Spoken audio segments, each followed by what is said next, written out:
Hello students, तो मैं हूँ आप सबका विवेक रंजन, आपका एसएसटी का एजुकेटर। और बाबू, मैं आपका स्वागत करता हूँ लाइवस्मिथ के इस प्लेटफॉर्म पे, जो कि पावर्ड है चाणक्य क्लासेज के द्वारा। तो डियर स्टूडेंट्स, जैसा कि आप सभी जानते हैं कि हमने अपने क्लास 8th का हिस्ट्री सेक्शन स्टार्ट किया हुआ है, और इसमें हम लोग अपने एक नए चैप्टर की शुरुआत किए हुए थे पिछले सेशन के अंदर में, जो चैप्टर था when people rebel 1857 and after. यानी इस चैप्टर के अंदर में बाबू हम लोग अपने इंडिया के अंदर में घटित हुई सबसे पहली क्रांति की बात कर रहे थे, जो 1857 में हुई। ठीक है, आप लोग बहुत अच्छे तरीके से ये बात पिछले सेशन में समझ चुके हैं कि इस क्रांति के क्या इंपैक्ट्स रहे हमारे देश के हिस्ट्री में, है ना। हमने इस चैप्टर के अंदर में डिफरेंट पोर्शंस को कवर अप करने का काम किया हुआ था। जैसे कि हमने सबसे पहले देखा था कि इस रिवोल्ट का नेचर क्या था। नेचर के बारे में हमने देखा था कि कुछ यूरोपियन हिस्टोरियंस इसको बस एक म्यूटिनी का नाम दे रहे थे, जबकि इंडियन हिस्टोरियंस के लिए ये एक बड़ा इम्पैक्टफुल इंसिडेंट रहा, जिसने हमारे बाद में होने वाले जो नेशनल मूवमेंट था उस मूवमेंट को दिशा देने का काम किया इस रिवोल्ट ने। तो इस तरह से हमने नेचर को देखा हुआ था। उसके बाद हमने इस रिवोल्ट के कॉजेज को कवर किया हुआ था कि वो कौन से कारण थे जिन कारणों ने अपना अहम रोल प्ले किया इस रिवोल्ट को शुरू कराने में। उसमें हमने तमाम अलग अलग कारण के बारे में देखा। जैसे हमने देखा अंग्रेजों की पॉलिटिकल पॉलिसीज, यानी उनके पॉलिटिकल एक्सपेंसेज की जो नीति थी, साम्राज्य विस्तार करने की जो पॉलिसी थी, वो कैसे हमारे देश के लोगों को बुरी लगने लगी, लोगों के अंदर में डिसकंटेंट आया और लोगों ने विद्रोह को अंजाम दिया। इसको हमने पॉलिटिकल कॉजेज में देखा था। फिर हमने इस रिवोल्ट के लिए सोशल एंड रिलीजियस कॉजेज देखे थे। तो सोशल और रिलीजियस कॉजेज में हमने देखा कि जब अंग्रेज अपना डोमिनेंस इस्टेब्लिश कर रहे थे हमारे देश के अंदर में, तो उस टाइम पीरियड में उन्होंने हमारे कंट्री में कुछ सामाजिक परिवर्तन करने का काम किया, कुछ धार्मिक मामलों में भी अपना इंटरफेरेंस दिखाया, जो हमारे उस समय की सोसाइटी के जो ऑर्थोडॉक्स लोग थे उन लोगों को ये बात अच्छी नहीं लग रही थी, जिसके चलते उनके मन में असंतोष की भावना आई, डिसकंटेंट आया और वो लोग भी अंग्रेजों के खिलाफ आ गए। फिर हमने देखा था अंग्रेजों के द्वारा अपनाई गई इकोनॉमिक पॉलिसीज इकोनॉमिक कॉजेज में, यानी उनके रेवेन्यू कलेक्शन के तरीके, उनके अपने इंडस्ट्रीज को डेवलप करने के लिए भारतीय इंडस्ट्रीज का, भारतीय जो छोटे छोटे कारीगर थे जो जनरली हैंडक्राफ्ट की चीज़ों को बनाते थे और बेचते थे, उनका एक्सप्लॉइटेशन करना। ठीक, अलग अलग तरीके का सिस्टम के तहत भारत में इकोनॉमिक हरासमेंट करना, आर्मी में जो लोग जा रहे थे उनकी सैलरीज कम कर देना, उनके लिए बड़े पोस्टेज की व्यवस्था ना करना, तमाम अलग अलग इकोनॉमिक एक्सप्लॉइटेशंस अंग्रेजों ने किए अपने साम्राज्य विस्तार के टाइम पे, जो हमारे देश के लोगों को अच्छी नहीं लग रही थी, उनको असंतोष की भावना आ रही थी, और ये असंतोष की भावना जो थी वो धीरे धीरे करके क्रांति का रूप ले ली थी। ठीक, फिर हमने इसके लिए इमीडिएट कॉज देखा था। तो इमीडिएट कॉज में हमने देखा था इंट्रोडक्शन ऑफ इनफील्ड राइफल। उसमें क्या था, उसमें जो इनफील्ड राइफल अंग्रेजों ने 1856 में लॉन्च किया, उसको लोड करने से पहले उसके कार्टेज को दांत से खींचना पड़ता था।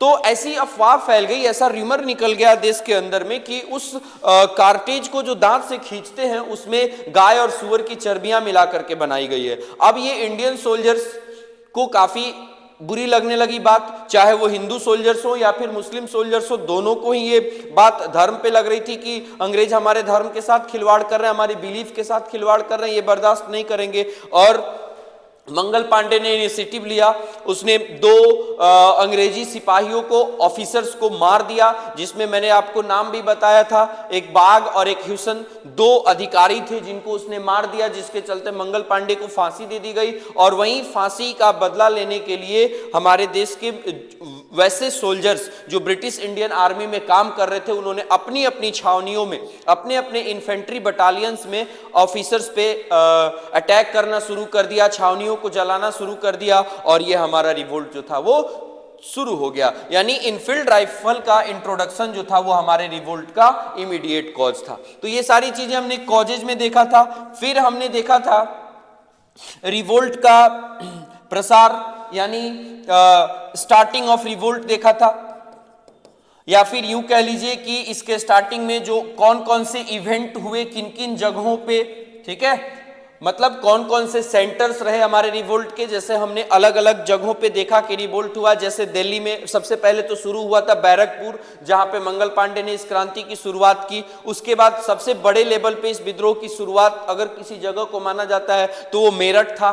मेरठ के बाद ये कारवां दिल्ली पहुंचा, दिल्ली से कानपुर, कानपुर से लखनऊ, ठीक है, लखनऊ के बाद आप देखोगे बरेली भी एक इंपॉर्टेंट सेंटर था, ठीक है। उसके बाद हमारा बिहार में भी आरा में जगदीशपुर के जो बाबू कुंवर सिंह थे उन्होंने भी हमारे इलाके में रिवोल्ट को लीड करने का काम किया। तो इस तरह से हमने मेन सेंटर्स ऑफ रिवोल्ट देखे कि कहां कहां किस नेताओं ने रिवोल्ट को अंजाम दिया। और हमने ये भी देखा कि ये रिवोल्ट जब हो रहे थे, इसकी जो घटनाएं हो रही थी, शुरुआत में भारतीय लोगों को सफलता मिल रही थी, लेकिन बाद में कोई ना कोई अंग्रेज ऑफिसर आकर के उन रिवोल्ट को सप्रेस करने का काम कर दे रहा था। जैसे निकलसन ने दिल्ली के रिवोल्ट को सप्रेस करने का काम किया, लखनऊ में कैंपबेल गया, ठीक है। तो इस तरह से हमने देखा हर जगह रिवोल्ट को कौन लीड कर रहा था और कौन उसको सप्रेस करने का काम कर रहा था। यहां तक की क्लासेज हम लोगों ने पिछले सेशन में कंप्लीट कर ली हुई थी, ठीक है। अब उसके बाद हमने एक और टॉपिक इसमें देखा था, रिजल्ट्स ऑफ रिवोल्ट, ठीक है। रिजल्ट्स नहीं, हमने पिछले सेशन के अंदर में कॉजेज देखे थे, वो causes of failure of revolt देखा था कि हमारा रिवोल्ट फेल क्यों हो गया। फेलियर ऑफ रिवोल्ट के जो कॉजेज थे उसको हमने देखा हुआ था कि एक मजबूत लीडरशिप ना मिलने के वजह से, रिवोल्ट के काफी कम सेंटर्स होने की वजह से, ठीक, हमारे देश के जो लीडर्स रिवोल्ट जो कर रहे थे, जो पार्टिसिपेट कर रहे थे, उनके अंदर जो लड़ाई करने की जो कैपेबिलिटी थी उसकी कमी होने के चलते, यानी इन सब तमाम कारणों के चलते हमारा रिवोल्ट फेल तो हो गया, लेकिन इसने अपना एक पदचिन्ह छोड़ा हमारी हिस्ट्री के अंदर में। इसने एक अपना बहुत ही शानदार इंपैक्ट डालने का काम किया हमारी इंडियन हिस्ट्री पे। आज भी जब कभी हम लोग अपने इंडियन नेशनल मूवमेंट की बात करते हैं तो हमारा शुरुआत ये 1857 से ही होता है बाबू। 1857 के रिवोल्ट को ही हम लोग रिमार्केबल इंसिडेंट मानते हैं और ये कहते हैं कि यही वो साल था जिसमें पहली बार हमने अंग्रेजों के खिलाफ अपनी आवाज उठाने का काम किया था। तो इतने सारे पॉइंट्स को हमने पिछले सेशन में कवर कर लिया था, इसको मैंने एक बार जस्ट रिकॉल कर दिया। अब हम आगे की बात करते हैं और हम देखेंगे ये आपको causes of failure of revolt हम लोगों ने पढ़ लिया हुआ था।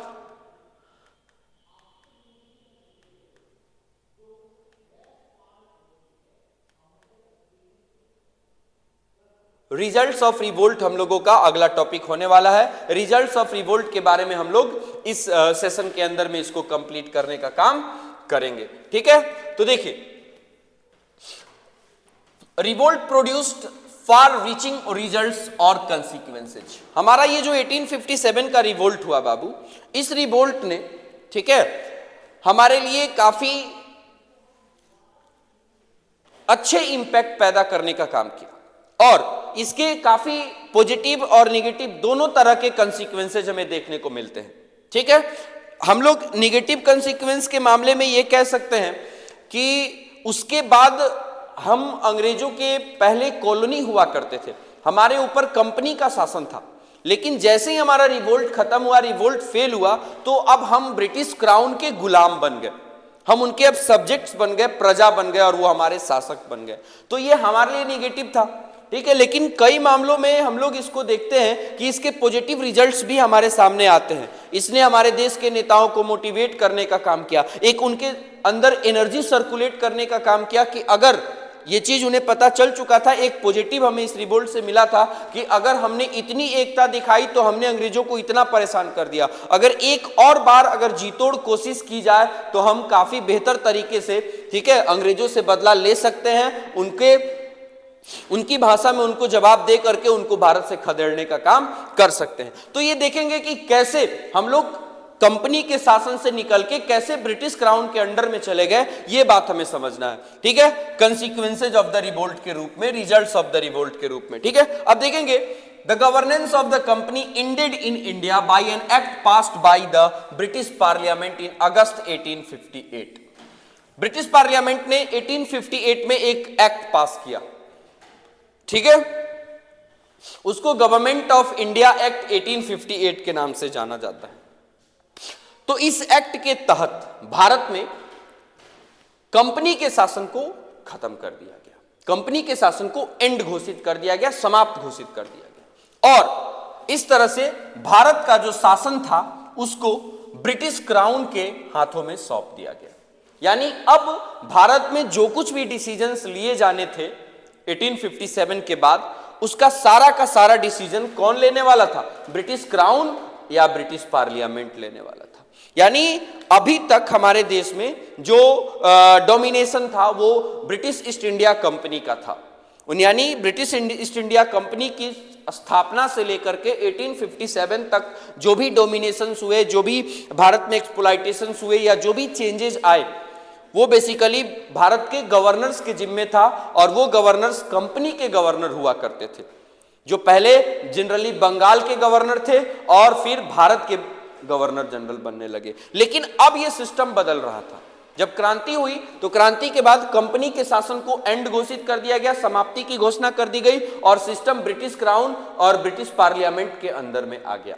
अब जब सिस्टम या फिर भारत का जिम्मेवारी, भारत का शासन ब्रिटिश क्राउन और पार्लियामेंट के हाथ में आया, तो अब इन्होंने गवर्नर जनरल का पोस्ट खत्म कर दिया। यानी अब जो गवर्नर जनरल हुआ करते थे, अब वो गवर्नर जनरल नहीं रहे, ठीक है, वो अब बन गए भारत के वायसराय। आई बात समझ में? तो देखेंगे, this act also abolish the rule by British east India company through board of directors and the board of control, ठीक है। यानी इस व्यवस्था ने, इस एक्ट ने ब्रिटिश ईस्ट इंडिया कंपनी के शासन व्यवस्था को एंड घोषित कर दिया, समाप्त घोषित कर दिया। जो 1773 के रेगुलेटिंग एक्ट के तहत board of directors and board of control की व्यवस्था की गई थी कंपनी के अंदर में, उसको भी बंद कर दिया गया, ठीक है। यहां पे आप देख सकते हैं गवर्नमेंट ऑफ इंडिया एक्ट 1858 में आया, ये क्वीन विक्टोरिया के टाइम पे आया, और लॉर्ड कैनिंग जो 1857 में भारत का गवर्नर जनरल हुआ करता था, इस गवर्नर जनरल को ही भारत का पहला वायसराय घोषित कर दिया गया। यह सिस्टम हमें देखने को मिला, ठीक है। आई बात समझ में? आगे हम देखेंगे, a minister in the British cabinet was made responsible for the administration of India. British cabinet में यानी वहां के पार्लियामेंट में एक ऐसे मंत्री की व्यवस्था की गई जो मंत्री भारत के एडमिनिस्ट्रेशन के लिए जिम्मेवार घोषित किया गया, कि एक मंत्री ब्रिटिश पार्लियामेंट में ऐसा रहेगा जो भारत में घट रही घटनाओं का जायजा लेगा और वहां के एडमिनिस्ट्रेशन को यहां से यानी लंदन से या फिर ब्रिटिश पार्लियामेंट से चलाने का काम करेगा, ठीक है। He was known as secretary of state for India. उस मंत्री का क्या नाम रखा गया? Secretary of state for India, यानी भारत सचिव का एक पद सृजित किया गया। भारत के लिए एक सचिव पद बनाया गया, और यह सचिव ब्रिटिश कैबिनेट में रहने वाला था और वहीं से यह भारत के एडमिनिस्ट्रेशन को देखने का काम करने वाला था, ठीक। 15 मेंबर्स की एक काउंसिल बनाई गई, ठीक है, और इस काउंसिल को काम दिया गया कि ये जो भारत सचिव होगा, सेक्रेटरी ऑफ इंडिया होगा, इस सेक्रेटरी को ये असिस्ट करेगी ये टीम। यानी 15 लोगों की एक टीम बनाई गई, एक कमिटी बनाई गई, और इस कमिटी के सारे मेंबर्स को ये जिम्मेवारी दी गई कि आप सचिव की मदद करेंगे भारत का एडमिनिस्ट्रेशन कैसे चलाना है, ठीक है। यानी भारत के एडमिनिस्ट्रेशन को अच्छे तरीके से चलाने के लिए ब्रिटिश कैबिनेट में एक सचिव का पद सृजित किया गया, और उसकी सहायता के लिए 15 सदस्यों की एक काउंसिल बनाई गई, एक परिषद बनाई गई। The governor general of India was to be called the viceroy. मैंने अभी अभी बताया कि गवर्नर जनरल का पोस्ट खत्म कर दिया गया और गवर्नर जनरल को अब वायसराय का नाम दे दिया गया। और ऐसी परिस्थिति में जो उस समय का तत्कालीन गवर्नर था लॉर्ड कैनिंग, उसी को भारत का पहला वायसराय घोषित कर दिया गया। इस तरह से भारत में सिस्टम बदल गया, ठीक है। जो पहले बोर्ड ऑफ कंट्रोल और बोर्ड ऑफ डायरेक्टर्स थे उनका पोस्ट खत्म कर दिया गया, उस परिषद को खत्म कर दिया गया, कंपनी के शासन व्यवस्था को खत्म कर दिया गया। अब शासन व्यवस्था ब्रिटिश क्राउन के हाथ में आ गई, ब्रिटिश पार्लियामेंट के हाथ में आ गई, एक सचिव का पद बनाया गया, यानी सचिव was the totally responsible for the administration of India, ठीक है। और उसको हेल्प करने के लिए 15 लोगों की टीम की एक काउंसिल बनाई गई, ठीक है। गवर्नर जनरल का पोस्ट खत्म करके उसे वायसराय घोषित कर दिया गया। इस तरह से आपसे अगर कोई सवाल पूछे कि who was the first viceroy of India, तो फर्स्ट वायसराय जो था वो लॉर्ड कैनिंग था। कौन था बाबू? Lord Canning. यहां एक और सवाल बन सकता है कि who was the last governor general of India, तो लास्ट गवर्नर जनरल भी यही था, क्योंकि इसके बाद 1857 में जब गवर्नमेंट ऑफ इंडिया एक्ट 1858 आया तो उस टाइम पे गवर्नर जनरल का पोस्ट ही खत्म कर दिया गया, ठीक, और उसके जगह पे वायसराय का पोस्ट बनाया गया और लॉर्ड कैनिंग को ही फर्स्ट वायसराय भारत का बना दिया गया। यहां तक हम लोग समझ चुके हैं। आगे बढ़ते हैं। क्वीन विक्टोरिया, मैंने अभी बताया कि गवर्नमेंट ऑफ इंडिया एक्ट 1858 को ये क्वीन, ये रानी विक्टोरिया ने ग्रांट करने का काम किया था, इशू करने का काम किया था। तो queen Victoria issued a proclamation in November 1858। उन्होंने नवंबर 1858 में एक प्रोक्लेमेशन जारी किया, ठीक है, जिसने बहुत सारे, ठीक है, भारतीय प्रिंसेस और लोगों के लिए बहुत सारे अधिकारों की घोषणा करता है, ठीक। यानी क्वीन विक्टोरिया ने एक घोषणा पत्र जारी किया। उस घोषणा पत्र में भारत के राजकुमारों और भारत के लोगों के लिए बहुत सारे अधिकारों को मेंशन किया गया। क्या था? It assured the princes that their territories would not be annexed to the British empire, ठीक। इसके तहत यह व्यवस्था की गई कि जो भी भारत के राजकुमार होंगे उनकी टेरिटरीज अब अंग्रेजों के द्वारा एक्वायर नहीं की जाएगी। यानी ब्रिटिश क्राउन जो होगा, ठीक है, ब्रिटिश पार्लियामेंट जो होगा, वो अब भारत में अपने साम्राज्य विस्तार का काम नहीं करेगा, बस वो भारत में एडमिनिस्ट्रेशन को देखने का काम करेगा। The treaties entered into with the company would be honoured.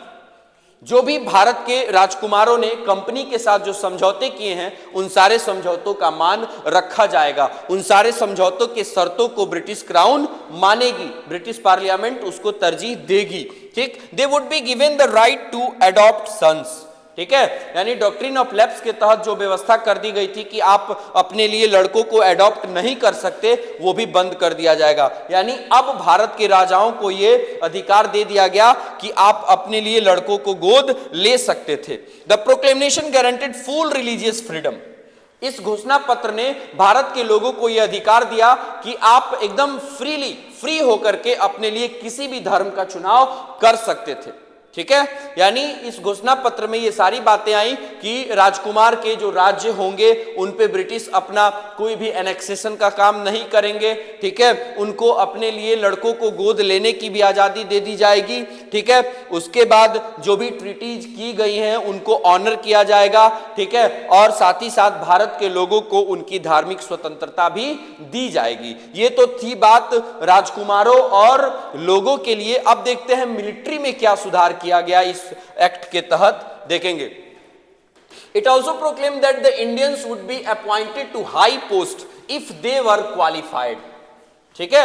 यानी अगर कोई भारत का आदमी, भारत के लोग अगर क्वालिफाइड हैं, उनके अंदर कैपेबिलिटीज हैं, तो वो बिना किसी भेदभाव के, यानी अपने caste, colour, creed and place of birth के आधार पर उनके साथ बिना किसी भेदभाव के उनको बड़े पोस्टेज दिए जाएंगे। यानी अब भारतीयों को ये फ्रीडम मिला कि भारतीय लोग जो होंगे अब बड़े पोस्ट पे अधिकारी बन सकेंगे, जो कंपनी ने जनरली रेस्ट्रिक्ट करके रखा हुआ था। कंपनी के शासनकाल के टाइम पे क्या व्यवस्था थी कि किसी भी भारतीय को बड़े पोस्ट पे काबिज नहीं होने दिया जाता था। उन लोगों को जनरली छोटे छोटे पोस्ट दे दिए जाते थे, वर्कर्स वगैरह, क्लर्क वगैरह बना दिया जाता था। जितने बड़े पोस्टेज होते थे, चाहे वो कोई भी डिपार्टमेंट हो, एडमिनिस्ट्रेशन का कोई भी इलाका हो, उसमें बड़े पोस्ट पे जनरली ब्रिटिश को ही मौका दिया जाता था। लेकिन अब यह सिस्टम बनाया गया इस घोषणा पत्र के द्वारा, इस गवर्नमेंट ऑफ इंडिया एक्ट के द्वारा, कि भारत के नागरिकों को बड़े पोस्टेज अब दिए जाएंगे और साथ ही साथ उनके साथ किसी भी तरह का कोई भेदभाव भी नहीं होगा कि वो किस कास्ट के हैं, उनका स्किन कलर क्या है, वो किस क्रीड से बिलोंग करते हैं, उनका प्लेस ऑफ बर्थ क्या है। इन सब चीजों के आधार पर कोई बिना भेदभाव किए उनको बड़े पोस्टेज ऑफर किए जाएंगे। A general pardon was granted to all except those who were guilty of murdering the British. यानी एक जनरल न्याय संहिता की भी व्यवस्था अंग्रेजों ने कर दी कि जनरली ट्रायल वगैरह की व्यवस्था की जाएगी, मुकदमा वगैरह चलाया जाएगा, अगर आप सही में दोषी नहीं हैं तो आपको दोषी करार नहीं दिया जाएगा, आपके साथ न्याय होगा। बस आप इस काम में यानी अंग्रेजों का मर्डर नहीं कर सकते, अंग्रेजों के मर्डर करते में अगर आप पकड़े गए, उस केस में अगर आप फंस गए तो आपको के साथ किसी भी तरह की कोई मर्सी नहीं की जाएगी, अनटिल और अनलेस आपके साथ थोड़ा सा मर्सी बरता जाएगा अगर आप भारतीय हैं तो। ये सारी व्यवस्थाएं की गई। ये आप देख सकते हैं अब भारतीय लोगों को बड़े बड़े पोस्टेज ऑफर किए जाने लगे थे अंग्रेजों के द्वारा, ठीक, एडमिनिस्ट्रेशन के अंदर में बड़े पोस्ट अब भारतीयों को मिलने लगे थे। ठीक है, आई बात समझ में? आगे देखेंगे, The proclamation of 1858 promised that the government of India would try to advance the material and moral progress of India। यानी भारतीय सरकार जो है, यानी इंडियन ब्रिटिश गवर्नमेंट जो है, उस समय ब्रिटिश की सरकार थी, अंग्रेजों की सरकार थी, तो भारत में ब्रिटिश गवर्नमेंट जो होगी वो भारत के लिए, भारत के मोरल प्रोग्रेस पे काम करेगी कि भारत की उन्नति अब हमारी जिम्मेवारी होगी, हम वो सारे काम करेंगे जिससे भारत का विकास हो सके। इंडियन आर्मी को भी रीऑर्गेनाइज करने का काम किया गया, मिलिट्री के अंदर भी सुधार किए गए। ठीक है, पहले ब्रिटिश इंडियन आर्मी में जो आर्मी मेंबर्स होते थे वो 1:5 के रेशियो में होते थे, 1:5 के रेशियो में सोल्जर्स बहाल किए जाते थे, एक यूरोपियन सोल्जर पे 5 इंडियन सोल्जर। लेकिन इसको फिर से रीऑर्गेनाइज कर दिया गया। अब नई व्यवस्था के तहत ये रेशियो फिक्स कर दिया गया 1:2, यानी एक यूरोपियन सोल्जर अगर होगा तो उस पर केवल अब 2 भारतीय सैनिक शामिल किए जाएंगे। इसके लिए 2 बातें थी, एक तो ये कि इसको थोड़ा सा रीऑर्गेनाइज करना था, और दूसरी बात ये थी इसमें अंग्रेजों का डर दिखाई देगा आपको। अंग्रेजों को ये डर बन गया था कि 1857 का रिवोल्ट क्यों हुआ, क्योंकि इंडियन सिपाहियों की संख्या ज्यादा थी आर्मी के अंदर। अगर इनकी संख्या कम होती तो ये इतना बड़ा इंपैक्ट रिवोल्ट में पैदा नहीं कर पाते।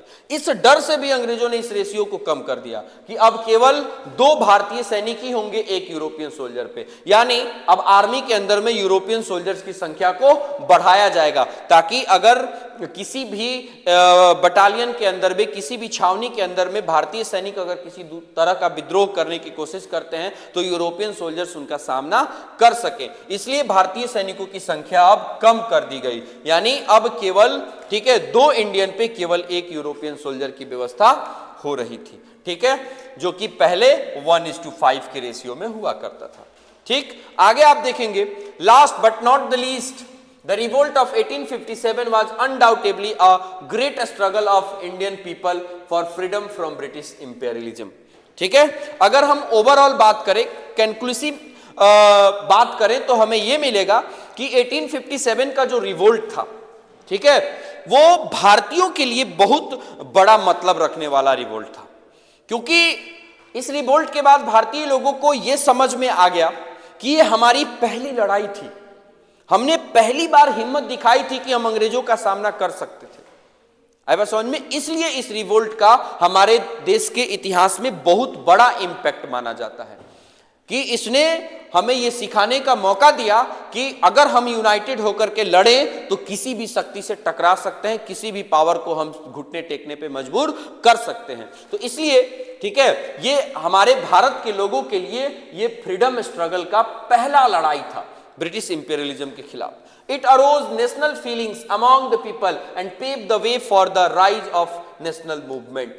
इसने हमारे देश के लोगों के अंदर में नेशनल फीलिंग्स को बढ़ाने का काम किया, यानी लोगों के अंदर अब नेशनलिज्म की भावना और ज्यादा मजबूत रूप से आगे बढ़ रही थी। क्योंकि जब भी कभी लोगों को मोटिवेट करने की बात होती थी, लोग सीधे ही 1857 का एग्जाम्पल दे देते थे। देखा ना आपने 1857 में कैसे हमने मजबूती से लड़ा था, तो काहे ना एक बार और ट्राई करें। तो इस चीज से मोटिवेट होते थे भारत के लोग बाद वाले सालों में कि अगर 1857 में हमारे देश के नेता अंग्रेजों से लड़ सकते हैं तो हम क्यों नहीं। तो देश के लोगों की यूनिटी को, उनके अंदर नेशनलिज्म की भावना को विकसित करने के लिए इस रिवोल्ट का बहुत बड़ा इंपैक्ट रहा हमारे देश में। ठीक है, it served as a source of inspiration, ये एक प्रेरणा का स्रोत बना।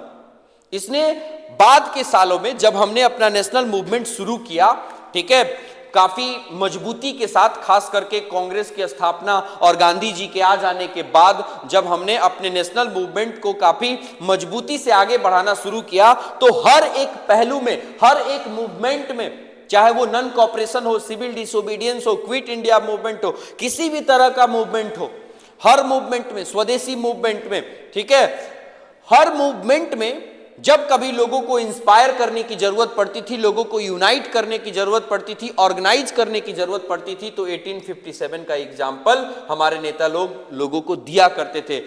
इस साल में घटित हुई कहानियों को लोग पहुंचाया करते थे लोगों तक, सुना करके, रेडियो के माध्यम से, ठीक, पैम्पलेट्स के माध्यम से, मैगजीन्स के माध्यम से, ठीक। आपने देखा बीडी सावरकर, अशोक मेहता, इन सारे राइटर्स ने अपनी किताबें लिखी इस रिवोल्ट के ऊपर में, और इन किताबों का इस्तेमाल किया गया इसलिए कि इसकी सहायता से भारत के लोगों को मोटिवेट किया जा सके, इंस्पायर किया जा सके, और यही इंस्पिरेशन काम आया। हमने अपने रिवोल्ट में, अपने आंदोलन में इस इंस्पिरेशन का बड़ा जबरदस्त फायदा उठाया, और इसी का रिजल्ट हुआ कि हम लोगों ने अपने आंदोलन को काफी मजबूती से आगे बढ़ाते हुए भारत के लिए 1947 में आजादी प्राप्त करी, ठीक है। तो हमारे देश की आजादी की लड़ाई में इस रिवोल्ट का बहुत बड़ा इंपैक्ट रहा, ठीक है। तो आई बात समझ में? इस तरह से हम लोग देखते हैं कि हमारा ये जो चैप्टर था बाबू 1857 का रिवोल्ट, ये हमारा चैप्टर कंप्लीट हो गया, ठीक है। हमने सक्सेसफुली इस चैप्टर को कंप्लीट कर लिया है। जब भी कभी देश के अंदर में नेशनलिज्म की बात होती है, ठीक है, देश के प्रति लगाव और देशभक्ति की बात होती है, हम हर बार 1857 का एग्जाम्पल लेते हैं, और आज भी, ठीक है, हर बार देश में जब भी कभी इस तरह की बातें होती हैं, लोगों को मोटिवेट करने की जरूरत पड़ती है, तो गाहे बगाहे हम लोग जाने अनजाने में झांसी वाली रानी का एग्जाम्पल दे देते हैं, वीर कुंवर सिंह का एग्जाम्पल दे देते हैं, ठीक है। आई बात समझ में? तात्या टोपे का एग्जाम्पल दे देते हैं, वीर शिवाजी का एग्जाम्पल दे देते हैं। खैर, वीर शिवाजी जो थे वो तो अंग्रेजों से नहीं लड़े थे, लेकिन फिर भी, मतलब जब भी कभी हम अपने इतिहास को पढ़ते हैं और उस इतिहास से प्रेरणा लेने की कोशिश करते हैं, तो हमें 1857 को पढ़ना ही पड़ता है, 1857 को रिकॉल करना ही पड़ता है। इतना इंपॉर्टेंट साल था ये हमारे देश के इतिहास में। तो इस तरह से हम कह सकते हैं कि इस साल में हुए रिवोल्ट ने हमारे देश के इतिहास को और ज्यादा सुंदर बनाने में अपना महत्वपूर्ण योगदान दिया, ठीक। हमारा इतिहास अगर इतना जबरदस्त है, ठीक है, इतने देशभक्ति की भावना पैदा करने वाला है, तो उसमें 1857 के रिवोल्ट का एक बहुत बड़ा, ठीक है, सुनहला योगदान है बाबू। तो इस तरह से मुझे लगता है कि आपको ये चैप्टर अच्छे से समझ में आया होगा, ठीक। हम लोग अब अपने आगे के चैप्टर में अपना अगला चैप्टर देखेंगे, अगले सेशन में हम लोग मिलते हैं। तब तक आप अपना बहुत ध्यान रखिए, अच्छे से पढ़ाई करिए। Thank you very much.